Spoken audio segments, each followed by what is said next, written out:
America is bleeding talent and has no plan to stop it. I'm Natalia and I help Americans move abroad. What I see in my work day to day is now being echoed by MSN. American tech workers are now moving to Europe faster than European tech workers are moving here. According to Revelio Labs, which tracks workforce and hiring data across millions of workers, Americans taking jobs abroad has more than doubled in the last 5 years. Revelio says this is no longer temporary. Thousands of American workers are leaving each month because their salaries, even if higher, no longer cover the cost of living. So not only are American families and retirees leaving, skilled workers are also leaving at scale. At this rate, who will be left? And where he said immigration is heading is astonishing. On the surface, Trump stayed tough, defended ICE enforcement, he defended the shooting in Minnesota, and even discussed ways of trying to strip Americans of their citizenship. Then came the pivot, and this is where it gets interesting. Trump says he wants to give immigrants a pathway to lawful residence and citizenship. He said next year he wants to take care of the dreamers and that they should not be scared in any way, shape, or form that they're going to get deported. And he wants to revamp the entire immigration policy so that it works. He said that he told ICE to scale back their enforcement on farms, manufacturing plants. Scale back enforcement on farms, factories, hospitality, because the economy literally cannot run without those workers. So the tough immigration stance was always going to hit a wall called reality. You cannot build an entire political identity around removing people and then quietly admit. Those same people are load-bearing for the whole system. The base heard America first and thought that meant Americans doing every job. The people actually running things always knew that was never the plan. What we're watching right now is the gap between the campaign and the policy, slowly becoming impossible to hide. The hospitality industry, because those industries rely on immigrant labor, and we need those industries to work. He even criticized the raid last year on a battery factory in Georgia. He said we can't replace those foreign workers overnight. So what's the takeaway here? Perhaps he wants to be tough on immigration now to build leverage to make a deal on immigration that actually works for America in the future. Legalizing immigrants, legalizing dreamers, allowing foreign workers to come in that are needed. In other words, tough enforcement now can lead to a deal later. Whether a deal actually happens, who knows? Immigration is the third rail of politics. They haven't changed immigration laws in a generation. Let me know what you think in the comments. You would think that after a super exhausting campaign, Trump and his team would just relax, enjoy the win, and chill out for the holidays, right? Nope. MAGA is having a full-on civil war all over the internet. Laura Loomer is attacking Elon Musk. Elon Musk is attacking basically America.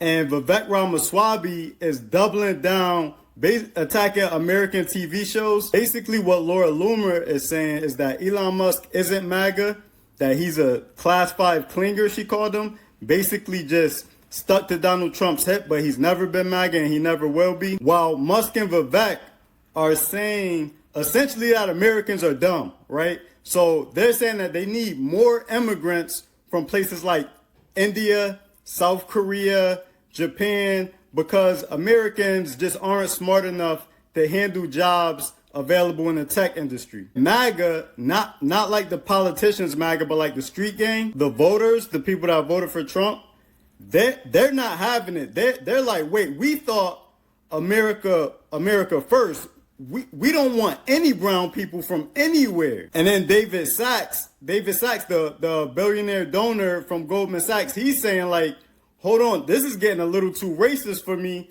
I'm signing off. Everyone enjoy your Christmas and have a happy holiday. I'm out of here. This is entertaining to watch, even though I don't think it'll hold up. I think that what we're seeing... He's deadass treating this like a nature documentary, and honestly, that's the correct approach. Because what's happening inside that movement right now is genuinely fascinating from a sociological standpoint. The coalition is fracturing along a fault line that was always there.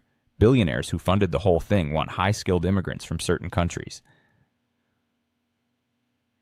And the grassroots base wants no immigrants from anywhere. Those two positions are irreconcilable. And yet somehow the machine will find a way to paper over it. New talking points will drop, the base will absorb them over a weekend, and by next week the contradiction just quietly disappears. It happens every single time. The elites always win the internal argument. They just let the base feel like they're the ones deciding.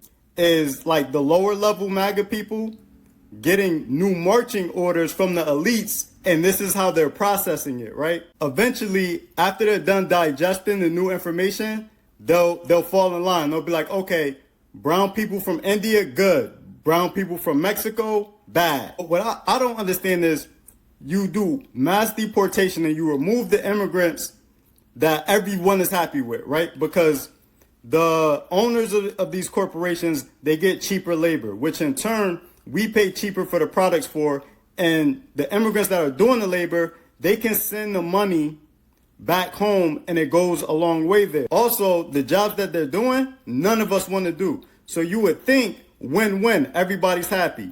Nope. Instead, you want to get rid of them and then bring in other immigrants that are going to take the jobs that we do want and that we are capable of doing. Man, the mental gymnastics that it takes to be a Trump supporter and make that make sense is astonishing to me. It seriously needs to be studied. And that's what we're doing if you think about it. All of the rational, logical thinking people left X, and now they're left there to just argue amongst themselves. And then people like me show up to watch how they behave in their natural habitat. And then we bring that information here and report it to you guys so you know how strange it is in that world. And it is a strange place, and it gets stranger by the day. But I wasn't really prepared to do a full breakdown. I didn't bring receipts like I usually do. I do expect this to blow over in the next few days, but I will keep watching because I am interested to see how it plays out. Since COVID, 9 out of 10 new American jobs since pre-COVID. So we're talking February 2020. So 9 of 10 new American jobs went to someone born outside the country. 90% of the jobs, the new jobs in America that were created since February of 2020, 90% of them went to someone born outside the country. Is that fucking crazy? 90%. Let that actually land for a second. 9 out of every 10 net new jobs created since February 2020 went to a foreign-born worker. And before the outrage fully kicks in, it's worth asking the harder question underneath that stat. Because during COVID, millions of Americans voluntarily left the workforce. Some retired, some pivoted, some just refused to return to low-wage conditions, and that vacuum had to get filled somehow. So the real conversation isn't just who got the jobs, it's why native-born workers weren't competing for them in the first place. And that answer points directly at 3 decades of gutted wages, gutted education, gutted worker protections.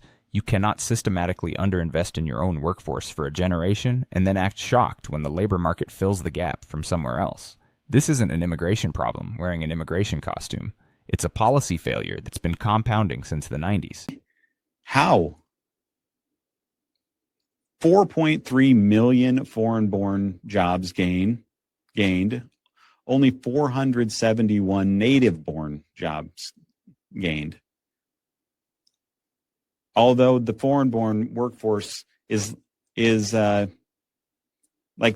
it was 17.5%. So why are all these jobs going to foreigners? Since the pre-COVID peak in February of 2020, foreign-born employment in the U.S. has grown by 4.3 million. Native-born employment, meanwhile, has grown by 471. That means 90% of net new employment went to workers born outside the United States. Meanwhile, Layoff Hedge has tracked 335,000 plus U.S. layoffs in 2026 alone. This is a problem, people.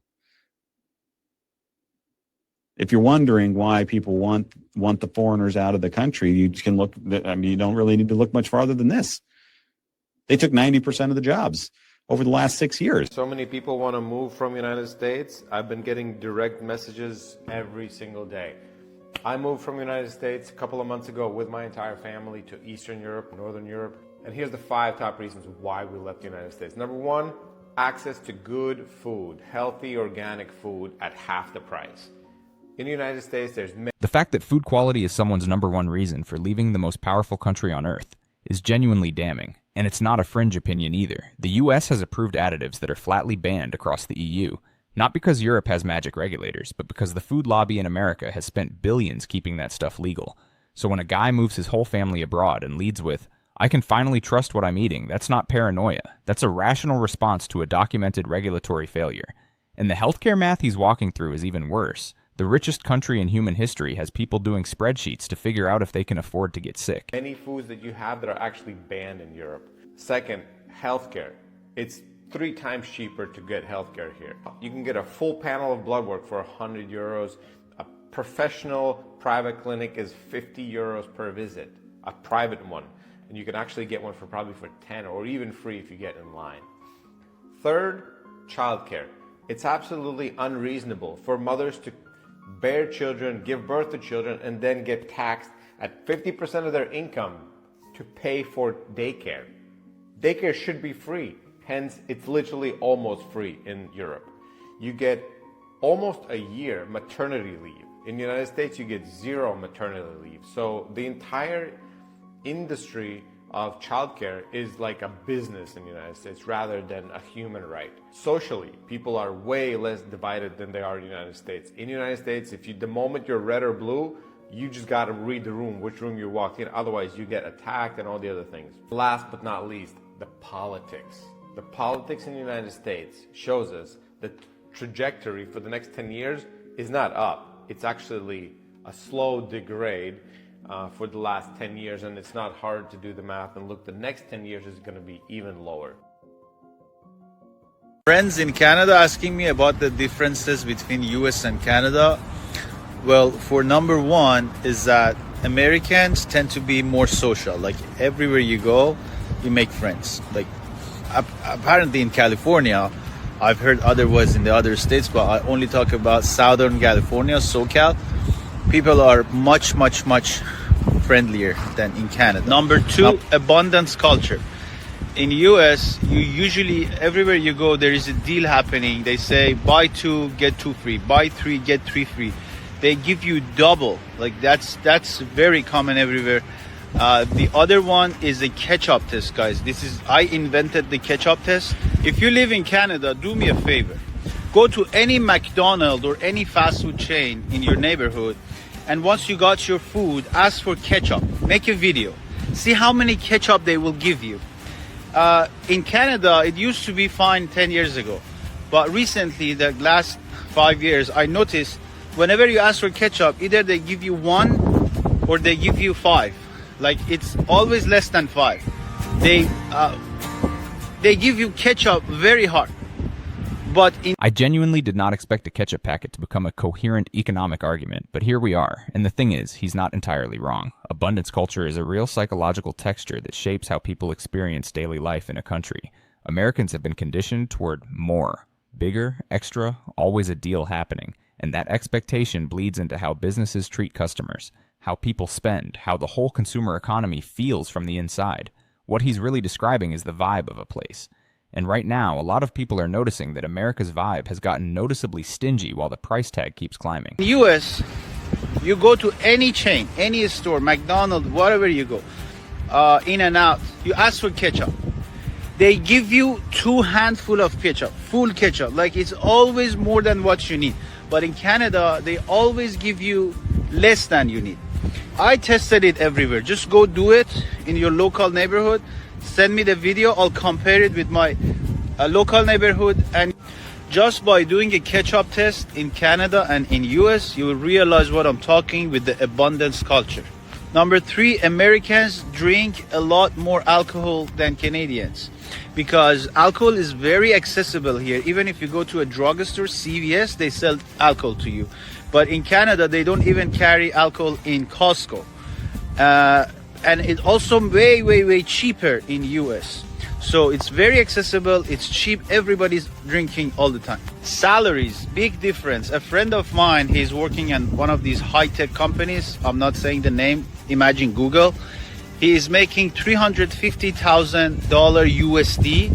Now because of Trump, he couldn't extend his visa. Now he's going back to Canada and his salary is jumping from $350,000 to $200,000. $350,000 a year, paying taxes, spending locally, contributing fully to the economy, and now that man and everything he generates economically just walked across the border permanently because a visa didn't get extended. Multiply that by thousands of quiet cases happening every single month, and you start to see what brain drain actually looks like at scale. It's not dramatic, it's just paperwork, it's just a visa clock running out. It's just one engineer at a time deciding the uncertainty isn't worth it anymore, and taking his skills somewhere that actually wants him. The people cheering this as a win on immigration are not doing the math on what leaves with those workers. Canadian. So if you convert it, it's almost half of what he's making in US. Number 5, Canada-US exchange rate, which is the top bottom right now for the last 20 years. It's at 0.7. So very, very strong USD comparing to Canadian. Number 6, housing. It's very comparable, guys, housing in Canada and US, especially I'm talking about California. So by 2 million, whatever you can get in Vancouver, you can probably get similar thing if you consider the rate. So 2 million Canadian would be 1.4 million American. So you can almost get the same thing in Southern California. So Vancouver is very expensive, so is SoCal. Verse 7, weather. As we speak, it's 17 degrees on the first day of 2025. There is a little bit of wind, and that's because we are in the glider point. But it doesn't affect the temperature that much. Number 8, nobody cares about Canada here. Your driver license cannot be converted here. Your driver license history is no good in US. Also, your money cannot be spent in any store. Other way around, if you Americans comes to Canada, any store they will take USD. I hope I motivated you enough with the right information. And I have a saying, once an immigrant, always an immigrant. If you already immigrated to Canada, there is just one last push you need to do. Are you like Chinese or Spanish? I'm Indian. Indian. Oh, Yeah. You like it down here? I want to go back, sir. They don't accept us here. You are nice, you are talking. They don't like to talk. Like immigrants? We are immigrants, but we are a foreigner immigrant, you know. I'm going to be citizen, but my heart is sad. Why? Because these people don't accept us. As in the person or people like me? I don't know, you are, for example, you are my student. I am a school teacher, right? And what happened that neither student like us because you are a foreigner. Fuck off to your country. Why? Because we give them work. Okay. Can you read your name is written here, Cam? It is the Cam. KMG. Yeah, I'm the only G. The only G. The biggest G. Okay. Just pray for us, okay, sir? Yes. I have 2 daughters. My daughters are not going back. I'm stuck here. So we want to leave. I want to leave forever USA. Because if you are not happy somewhere and people are not accepting, but unfortunately I have daughters, they are not leaving. They say we want to stay here. And wife also doesn't want to leave. So I have unfortunately. I'm okay. To me, this message looks like when a rich kid told you, for being a millionaire, just work hard. Of course, you don't understand what I'm talking about because you. This point does not get made enough. The word immigrant covers completely different realities depending on your passport, your skin, your country of origin, and which direction you're moving. An EU citizen relocating within Europe has freedom of movement, legal recognition, cultural proximity, and institutional infrastructure that a family moving from Honduras or Nigeria simply does not have access to. So when someone from that first group says just push through, it gets better. They're not lying. They're just describing a completely different mountain. The advice isn't malicious. It's just missing the awareness of where the other person is actually starting from. And until immigration conversations start acknowledging that spectrum, honestly, they're going to keep talking past the people who need the most help. A European citizen who moved to another country in the European Union. The experience of these immigrants is absolutely different from people who moved to European Union from non-EU countries, especially from countries with big economy. I'm a Canada-US immigration lawyer, and a common question that I get asked as a dual citizen myself is how our family chose where to live. I have lived in both countries. So when I was in grade 3, my family immigrated from Honduras to Canada. And I grew up in a tiny town called Elmer. It was 6,000 people at the time. Then I moved to a bigger town called St. Thomas, which is 36,000 people. And then I moved to a city, London, Ontario, where I did my undergrad. From there, I moved to Windsor to do law school. And I met my husband, who is American, while I was in Windsor, which is a border city. We had the option that we could live in either Canada or the US because we could go through either the spousal sponsorship process or the marriage petition process. It's interesting now looking back on it, the things that we considered. And now based on my practice, I get to meet with a lot of people that are facing the same choice, where they have the option and they're trying to decide what is best for their family. So in the times that we're living, it seems like it's a lot more political, it's a lot more tense than it was at the time when we were deciding. So we got married in 2017. At that time, the countries, I would say, were a lot more similar than they are now. And the main thing, our main driver, was family. And so my husband, all of his family, when he grew up, were in Rochester Hills, Michigan. His parents have always lived 5 to 15 minutes away from him, and he had this great support system. And then my family was 2 hours away from me in Windsor. So they were still in St. Thomas when I moved to Windsor. And so when we thought about having kids and careers, we thought, we want our parents to hopefully help us with childcare someday. And so we want to live close to one of them. And my career at the time was in Windsor. So when I moved to the US, I actually continued to commute cross-border, as do many people in this area. There are thousands that commute across the border each day. And that worked for some time until... Thousands of people commuting internationally every single day, like it's just a normal Tuesday. And her whole story cuts through every political talking point about immigration because at the end of it, the decision came down to which set of grandparents lived closer. That's it, not ideology, not economics, just a woman wanting her in-laws close enough to help with the kids someday. And that is a completely legitimate way to choose a country. The best immigration decision is always the one that fits your actual life, not the one that wins an argument online. She figured that out, built something real from it, and that quiet practicality is honestly more instructive than any policy debate. It didn't. It was unsustainable for me. I don't like spending a lot of time in the car. And then I started my own firm. And in this area, now I get to help people that are going through the same decision. And so a lot of people are curious how we decided. And truthfully, it was fully family. We are happy with our choice. Should I immigrate to the US or Canada? Of course, USA is the best country in the world, the dream country, which fills your all the dream. Looking forward to see you here. Why not Canada? USA is the best land of opportunity.